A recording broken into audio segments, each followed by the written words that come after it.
to this build of the MAXI CNC router. Now I'm going to make approximately 2 to 3 videos on the wiring up of the whole machine and the setup with Mark III. So I've got everything that I need to in here, the hardcore parts. So I'm going to start with the 230 or 220 volt AC mains power supply, and we're going to split that up into 2 separate circuits. Now the one circuit is going to supply the VFD for the spindle. Now the VFD is going to convert that 220 mains voltage AC into 3-phase AC 220 volt. Okay, that's one of its jobs, to run the spindle. And the other circuit, the second circuit, is going to supply this power board, which is a good standard power board, which in itself is isolated, and it has a overload switch on it as well, and it also has a 5 volt output. Well, I'm going to use one of those 5 volt outputs for the fan at that end. I know I'm going on to 5 volt now, but it's at that stage.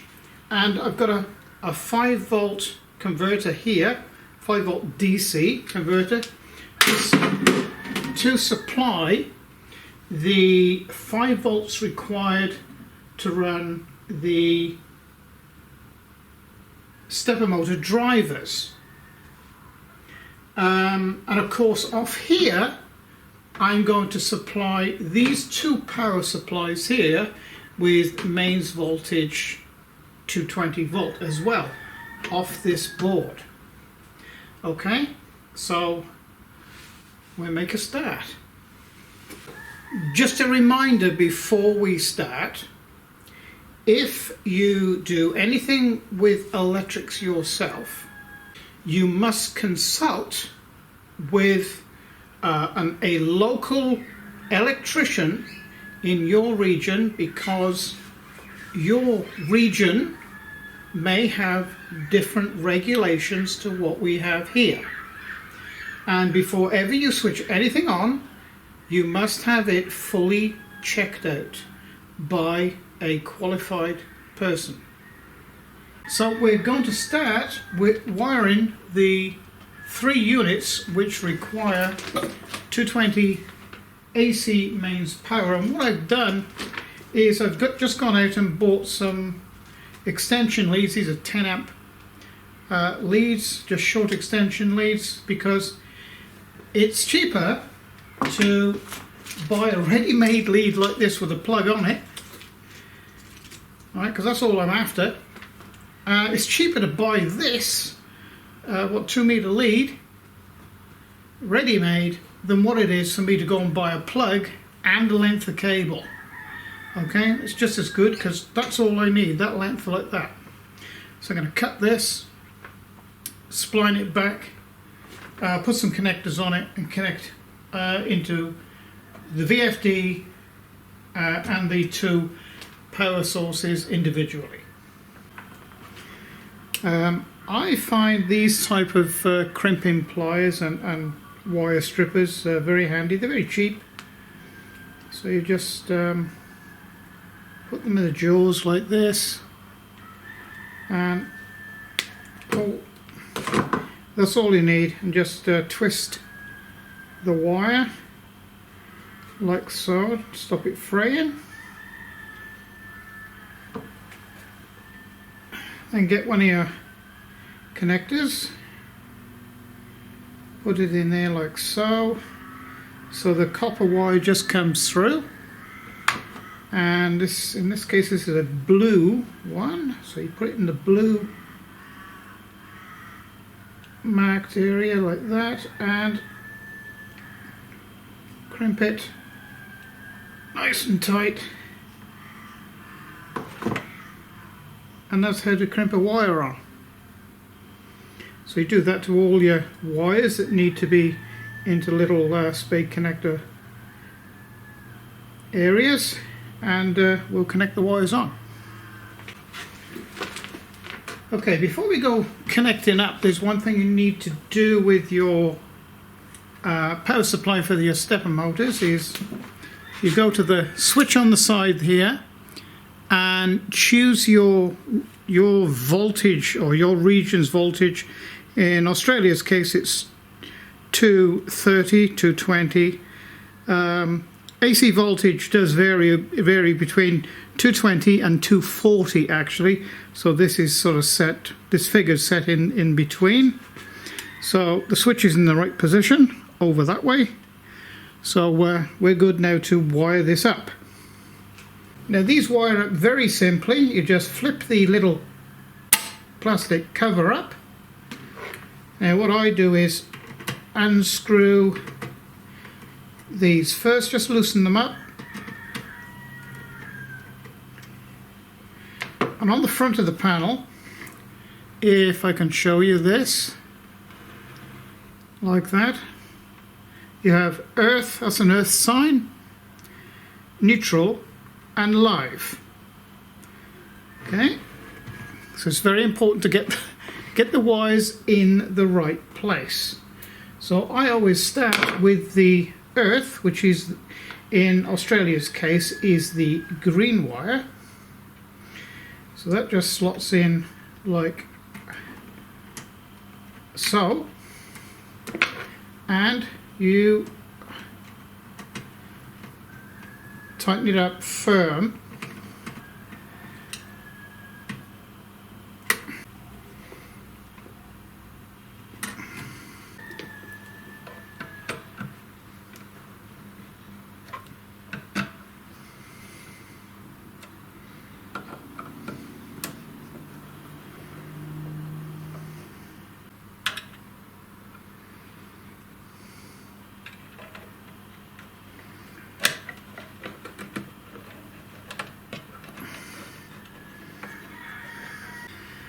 We'll be coming back to this terminal because we have a second earth to put on there, one to be fed to the spindle motor itself. So the next one we're going to put on is the neutral.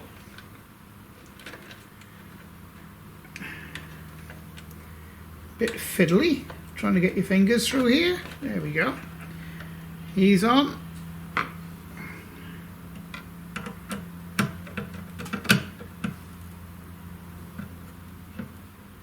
Nice and firm,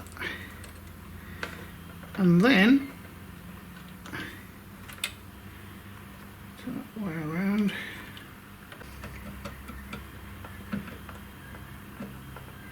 Okay, so now it's the main supply to the VFD, and now this wire goes into the big junction box that I have already fitted in the unit. So the next job is to connect up the cabling required to carry the 48 volt DC to the drivers, and I'm just using some of the same cable, but I'm cutting out the earth lead because it's not required. Okay, connecting up the positive negative of the DC, you don't require a spade connector on those. Just peel the insulation back and twine the wires together. Now the first three here are positive and the next three are negative. So I'm going to choose this last one here.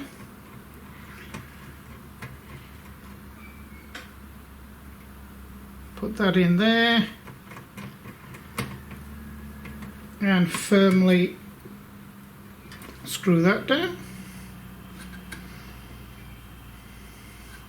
Then I go into the center one here. It's up to you, whatever you choose. Doesn't really matter, but this works for me. I'll get my hand out the way.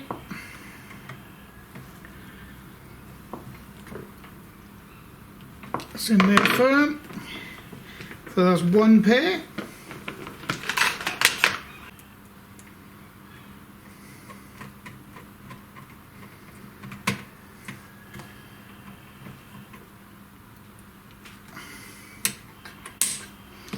And that's all the connections for the 240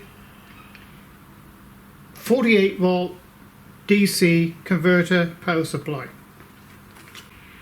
So now I've placed all the components in here, and you can see I've started to tidy the wiring up. I've zip tied all this group together. This is all DC power. This is all 48 volt DC power coming out of these power supplies. This is 5 volt supply, which is here, which is kind of going to come and supply all the drivers with 5 volt DC. This particular wire supplies the fan over on the side there, which pulls air through. That's 5 volts, and that's plugged in just here because there's a 5 volt supply USB port on the end of this power supply. This big junction box here, this is going to house all the connection blocks, such as these, which connect up all the different cables for 240 volt. Now, I have the very modern and expensive fuses, because I've got two separate circuits. One circuit supplying this power board, and the other circuit supplying this, which is going via these two switches. So I can switch, I have a control where I can switch this circuit off if I want to work on the machine, but have the machine run but not the spindle for safety reasons. So you have to separately fuse them, separately fuse the power lines. Now you might think I'm a little mad here because I got one wire going into a loop. There's a good reason for that, is because I'm going to put these on this carriage here, this holding carriage, and the wires are going to go down through into this box. So I know that that loop, that one is connected to one, and this is connected to the other, because then I can cut that wire through and know I've got, you know, I'll know which side is which. So then I can connect these up, you know, one to the inlet power, which is, let me see, here. This is the inlet power. Okay, and this is the inlet negative. Alright, so I'm going to connect one end of two of these wires to this brown lead, okay, which feeds power to these. Then coming out of this, I'm going to feed one of these to the power supply, which is these leads here. I know sounds a bit complicated, but the leads here that go to the VFD. So one of these ends is going to be connected to the power side of that, and I've got an earth wire, okay, going directly to the bodywork of this, which is directly coupled to the earth lead coming from the plug from the mains supply. This is the main supply. Okay, so no, I won't tell you any more because I don't want to confuse you. Alright, so I just want to really explain this. Okay, and I will tell you this as well. These two black wires here, okay, they're coming down from these switches. So there's going to be similar sort of affair, right? There's going to be one live lead going up to the switch, okay, and then the other side of this coming down and then feeding the one of the two individual items that needs supply. So the power goes through the fuse first, then up to the switch, not the other way around. Okay, so I'll get on and put these in here. Okay, I just brought you in for a bit of a closer look there. So now you can see there's the one brown wire with the loop in it, and there's the other one. So we know that, you know, one of these wires is connected to one, and in this case the one on the left is the one on the left, and the one on the right is the other one. And you can see that how they go. One wire goes up through the back there, loops around and up into the top, and the reverse over there. So now we can put the cover on that and forget about it. And then we can start connecting up the different circuits in here. And you'll notice I've got some shrink wrap on here, which is red, which is indicating positive and positive. Okay, coming up from the switch, which is up the top up there. Now, without confusing you, the dead man switch does not work on this circuit whatsoever. It works in conjunction. It's a signal wire to work with MAC3 through this board directly to the computer. So this cable and this switch is directly connected to the computer, not this unit. And it tells MAC3, the program, shut off. And while I'm talking about this board, and this is a earth for the board itself to the body, okay, which is earthed at the body here as well.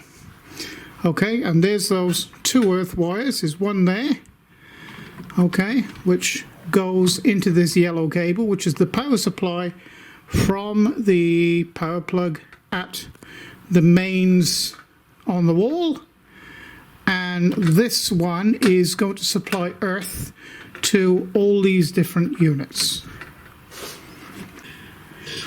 Okay, so I've connected this up, and I'll run through this now with you just so you can probably understand a little bit better how it's connected up. So here we have the incoming line, which is 230 volt main supply AC. Now I've peeled the insulator back to reveal the earth cable, and I've connected that into the body, but I've also taken an earth from that cable and brought it into this junction box and supplied an earth to this unit here, and the second earth goes directly to the VFD. So that's the earth taken care of. Also, because this now is connected to earth, this also supplies an earth to the MAC3 circuit board. Okay, so that's the earth taken care of. Now the next thing then is the neutral or negative. Now here's the neutral line coming in from the main power supply in, which splits to neutral to the VFD and also neutral to this power board. Now the Lathe gets not really complicated, but it's a little bit more complicated than the rest. So here's the Lathe coming in, which now splits into two lines, okay, which feed directly into these fuses. If you notice, one is for the stepper motors, in other words, supplying power for the power supplies for the stepper motors, and the second one is for the VFD. So there's the two lines going to the fuses. These two lines here are coming back out from the fuses. These in turn are connected to two separate cables going up inside to these two switches. So these switches are after these fuses. So you can individually switch on and off the two separate circuits, being the VFD and this power board, which supplies power to the stepper motors or the drivers. So here we have power going up to those switches, and these reddish cables here are the power coming down from these switches, which go then, which one is connected to the VFD via this cable to here, and the second one, which is this cable, goes to the power board. So we have isolated circuits, okay, totally separate circuits, one for the VFD and one for this power board, totally fused and earthed. And if you notice what I have through here, now it is a requirement in most Western countries to have double insulation. In other words, you can't just rely on the insulation of the cables. You must have a secondary insulation, especially if it passes through a metal casing. And that's what these are doing. This one, obviously this one here is bringing the power in, and the two larger ones at the top are for the stepper motors and information from the limit switches and other power feeds out onto the machine. There will also be an earth lead taken off here separately to the machine chassis. You cannot rely on having this directly screwed to the metal to give you an earth. You must give it an earth. So that really takes care of the high 240 or 230 AC power into your electronic box. So the next thing I'll do now is actually fit this electrical box to the CNC router permanently, and I will run all the other cables inside here and out onto the machine while this is in place. So I've got the electrical cabinet bolted back in there now. Okay, and now is the time. And I would suggest to you that if you are not electrically minded, before you switch it on, which I'm going to do in a minute, is to have an electrician check out your work before ever you plug it in. And I want to stress that to you. Okay, so here we go. Let's test it. Now, prior to this, I have tested it with a meter to make sure all the circuits are correct. So that is switched on.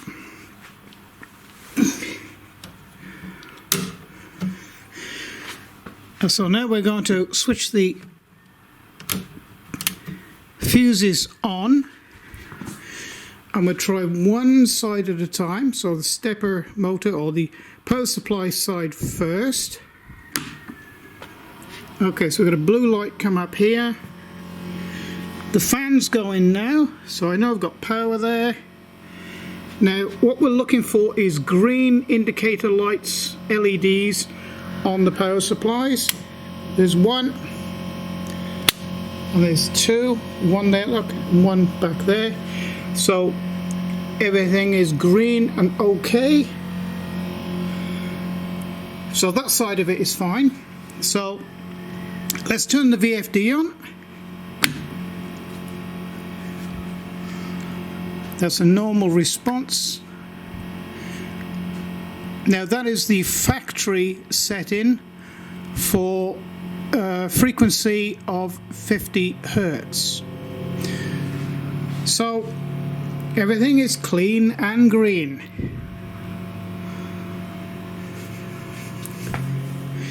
So now have to check in that, and I advise you again to get an electrician to do this for you. Now it's okay to switch everything off.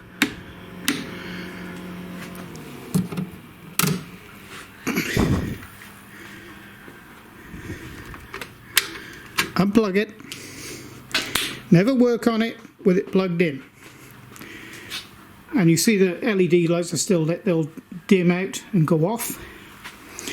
So the 240 side of things and the three-phase side of things is working just fine. So now we can move on to connect the power feed up to the drivers and to connect up the MAX3 board to the drivers and the VFD three-phase up to the spindle.